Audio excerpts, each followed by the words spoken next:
On a testé un escape game en extérieur à Giverny, l'un des plus beaux villages de France. On vous emmène avec nous dans cette aventure avec une question. En combien de temps avons-nous réussi? Giverny, une belle journée d'août. Le soleil tape doux, la rue sent les fleurs et les souvenirs de cartes postales. Avec Quentin, on pensait venir flâner, prendre un café, peut-être croiser un nymphéa ou deux. Mais ce jour-là, Manon nous attendait, et avec elle, un jeu de piste bien plus piquant que prévu. Donc, elle s'appelle Manon, ergothérapeute, comédienne, improvisatrice, multipassionnée comme on en croise peu. Revenue du Québec, elle a ramené avec elle un regard malicieux, un talent certain pour l'aventure et une idée folle. Faire découvrir Giverny autrement, en nous faisant jouer. Bon, avant même de commencer, on a galéré pour trouver le point de départ. Alors que franchement, depuis le parking de Giverny, c'est à gauche et tout droit. Mais on est comme ça, nous. Le point de départ, donc, une chocolaterie, mais pas n'importe laquelle. Giverny Chocolat, par la chocolaterie Babza Kao, boutique artisanale tenue par une équipe qui connaît le bonheur et le chocolat.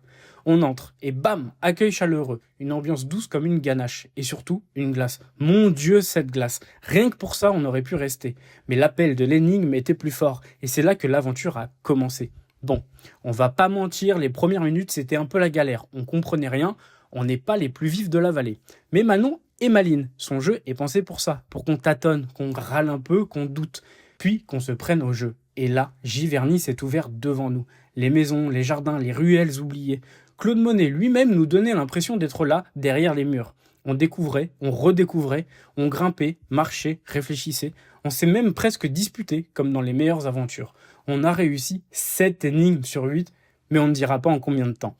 Mais je sais que Quentin a mangé des murs magiques pour l'aider et que moi j'ai prié pour réussir. C'était pas glorieux mais c'était vivant et c'était exactement ce qu'on aime. Le tout est habillé par les dessins de Monsieur Smuggler, un illustrateur et linograveur normand à l'univers pop et mystérieux. Chaque visuel est une porte vers un autre Giverny, plus secret, plus vibrant. Pendant qu'on jouait, on filmait aussi. Mais on vous prévient, certains lieux qu'on a montrés font partie du jeu, d'autres non. On brouille un peu les pistes. À vous de venir découvrir les vrais repères.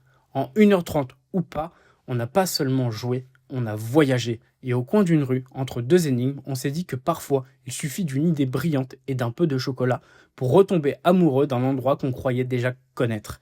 Les énigmes de Giverny, une création de Manon, départ à Giverny Chocolat, réservation sur lesénigmesdegiverny.com, dès 12,50 € par personne, durée 1h30, en famille ou entre amis. À bientôt Vernon!